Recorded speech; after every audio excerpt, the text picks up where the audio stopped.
We know a lot of you value the Cyberwire and that it helps you do your jobs better, and we hope you'll check out our Patreon page at patreon.com/thecyberwire and become a regular supporter. Thanks. Reports of cyberespionage against both India and Pakistan, notes on Hancitor malware, the WireX Android DDoS botnet is discovered and taken down by an industry consortium, a BGP fumble hit Japan's internet, not hackers, Hurricane Harvey and Game of Thrones phishbait are in circulation, and no, not that GPS.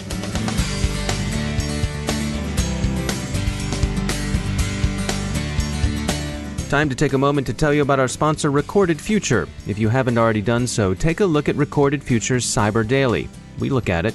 The Cyberwire staff subscribes and consults it daily. The web is rich with indicators and warnings, but it's nearly impossible to collect them by eyeballing the internet yourself, no matter how many analysts you might have on staff. And we're betting that however many you haven't got enough.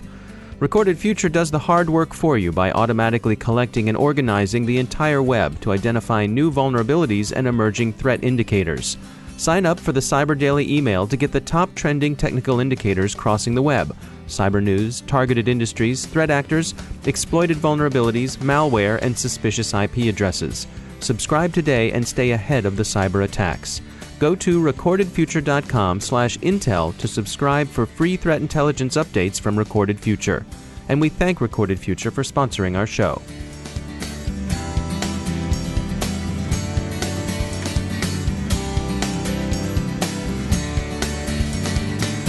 Major funding for the Cyberwire podcast is provided by Cylance. I'm Dave Bittner in Baltimore with your Cyberwire summary for Tuesday, August 29th, 2017. Symantec reports that sites in India and Pakistan have been the targets of a sustained cyberespionage campaign using Endor spyware. The spying goes at least as far back as October 2016 and seems to have focused on collecting information on regional security matters. Symantec says the campaign looks like the work of a single nation-state, but it doesn't specify which one. Other observers note that India has been experiencing a heightened state of tension with China, but that's merely an indicator and doesn't rise even to the level of circumstantial evidence. The spyware was installed via a phishing campaign. The phishbait used represented itself as links to stories on South Asian security matters, maliciously altered reports from Reuters, The Hindu, and Z News. The stories covered military affairs, issues surrounding Kashmir, and news of Indian secession movements. These topics would be of interest to targets in both India and Pakistan. Since both countries were targeted, it seems likely the threat actor represented some third nation. Some observers are reminded of the backdoors installed in an earlier espionage campaign mounted against Qatar. Those backdoors were known as Spynote and Revokery. They're different from Endor, but they worked in a similar fashion. The NHS Lanarkshire attack has been confirmed as ransomware. It's not WannaCry, but exactly which ransomware variant hit the NHS systems remains unclear. Healthcare services continue to experience interruptions in parts of Scotland, with patients asked to defer non-urgent care and some operations cancelled. Observers note that ransomware is playing an increasingly important role in attacks intended to disrupt as well as extort. For now, this incident seems motivated by extortion, but the story is still developing. Cylance research on Hancitor exposes how the malware's three-step exploitation of low-level Windows vulnerabilities enables it to accomplish its work. Hancitor is being used by the Man1 threat group. It's distributed in maliciously crafted macros contained in Microsoft Word documents. Man1, whoever they are, don't use commodity malware, and Hancitor was put together with some care. Recently, there was a good bit of hubbub surrounding a Wisconsin tech company's decision to give employees the option of using an implantable RFID chip to allow building access and to purchase food at work. Some feared ubiquitous tracking, while others see an inevitable shift toward a more effortlessly connected future. Avi Reichental is CEO at XponentialWorks, a venture investment, advisory, and product development company with a focus on connected devices, and he offers his perspective. The reality is we are going to become more connected. We are already. I mean, we have the most rudimentary human-to-machine interface today that puts our brain online. We call it a smartphone or a cell phone. Rudimentary in the sense that we need to use fingers and eyes to put our brains online. One can see very rapidly the advent of more sophisticated human-to-machine interfaces that would put our brains online. The question is, how do you get the benefit of mind extension, of awareness, of information, of entertainment without the unintended consequences of losing privacy, losing identity, losing safety, and basically being violated as a human being in the sacred space that is you? And yet, time and time again, we've seen, even with social media, that people seem to be remarkably willing to trade privacy for convenience. Yes, and I think that this is why we see this explosion of investments into the convergence of exponential technologies, and that's how we see now that the rate and pace of technological disruption and convergence far exceeds the ability of society to comprehend and think through it, and completely outstrips the capacity of our legislative and regulatory bodies, governing bodies, to not only comprehend, but to put the proper checks and balances in place. And so where do you see those different forces converging?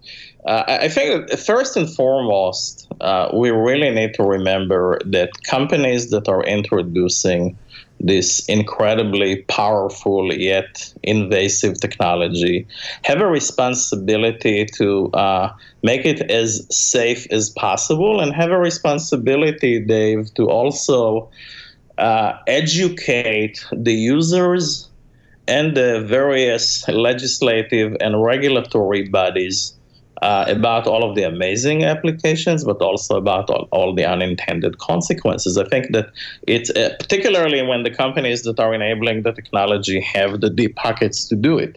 And then, of course, we need to think of how to disrupt government as we know it, in a good sense, good disruption that begins to make our legislative bodies and law enforcement and regulatory bodies more tech savvy and part of the conversation from the get-go, not from a point of view of fear, intimidation, but to embrace technology. Technology is here to stay. Technology on the whole creates a lot more good than bad, but in every new chapter of technological advancements, we have just as many capable, smart people working on the bad side of it than the good.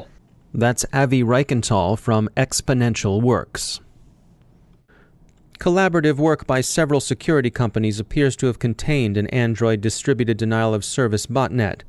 WireX was detected on August 17th, hitting hospitality, adult, and gambling sites as well as some domain registrars. The botnet was disabled by Akamai, Cloudflare, Flashpoint, Google, Oracle, RiskIQ, and Team Kimry. So bravo to them all, but beware. The appearance of an Android DDoS botnet is a relatively novel phenomenon and bears watching going forward.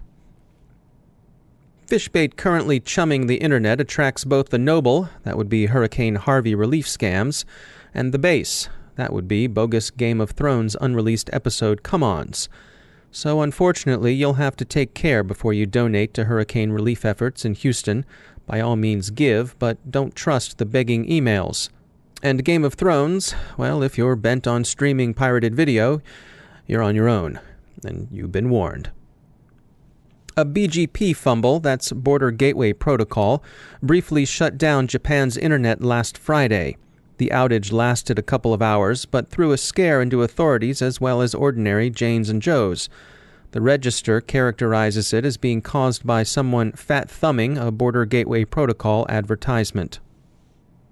And finally, to return for a moment to Scotland, you may have found some of the coverage of the NHS Lanarkshire ransomware confusing, as it reported global positioning system hacking, Some headlines even called out global positioning system outages. Be reassured, that seems to have been verbal confusion. The GPS that's known to have sustained disruption was general practice surgeries, not global positioning system. Americans in particular may have been puzzled by the acronym, unless, of course, they watched Doc Martin on BBC America, in which case it made perfect sense.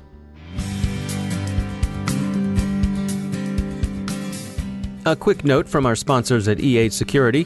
They understand the difference between a buzzword and a real solution, and they can help you disentangle them too, especially when it comes to machine learning and artificial intelligence. You can get a free white paper that explains these new but proven technologies at e8security.com/cyberwire. We all know that human talent is as necessary to good security as it is scarce and expensive. But machine learning and artificial intelligence can help your human analysts scale to meet the challenges of today's and tomorrow's threats. They'll help you understand your choices too. Did you know that while we might assume supervised machine learning, where the human teaches the machine, might seem to be the best approach, in fact, unsupervised machine learning can show the human something unexpected? Cut through the glare of information overload and move from data to understanding. Check out e8security.com/cyberwire and find out more. And we thank E8 for sponsoring our show.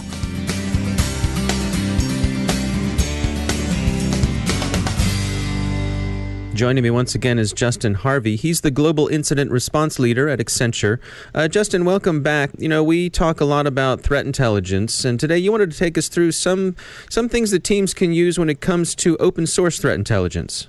Yes, the principle behind open source threat intelligence monitoring is to harness the collective power of the internet, I guess, or the globe, of all of these security researchers out there.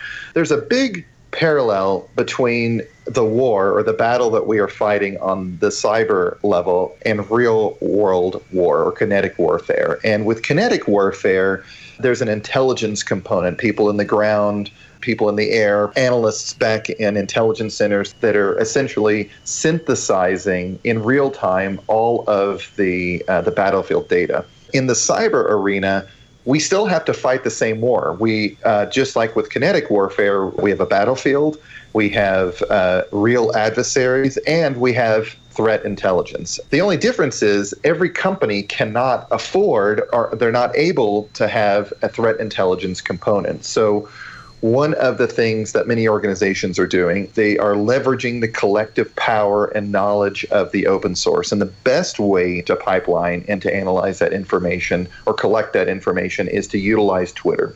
And the unique thing about Twitter is that all of the security researchers, all of the companies like Accenture, and even many organizations that have been hit by cyber attacks are sharing that data. And it's not just tactical threat intelligence. It's not just indicators that you need to know to grab to put into your systems. It's also strategic threat intelligence. So it's the tactics, the techniques, the procedures that the adversaries are using. We're also using open source intelligence monitoring to see emerging attacks. So as soon as we heard about WannaCry, as soon as we were hearing about Petya, not Petya, we were starting to see all of the reports coming in via Twitter. Now, clearly, you still need to have someone on your team. Typically, it's one or two people that are curating that information and seeing if it's relevant or actionable by your organization. But as with emerging cyber attacks around malware and destructive malware, ransomware, whatever, you can also get ahead of 0 days. So even if a 0 day has been announced, there's still a period of time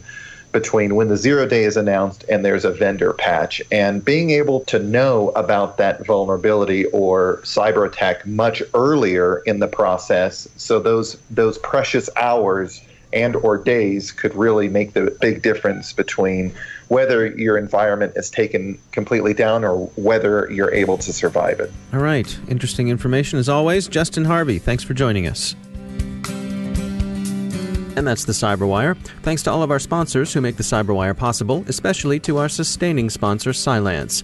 To find out how Cylance can help protect you using artificial intelligence, check out Cylance.com. If you find this podcast valuable, we hope you'll consider becoming a contributor. You can go to patreon.com/thecyberwire to find out how. The Cyberwire podcast is produced by Pratt Street Media. Our editor is John Petrick. Social media editor is Jennifer Iben. Technical editor is Chris Russell. Executive editor is Peter Kilpe. And I'm Dave Bittner. Thanks for listening.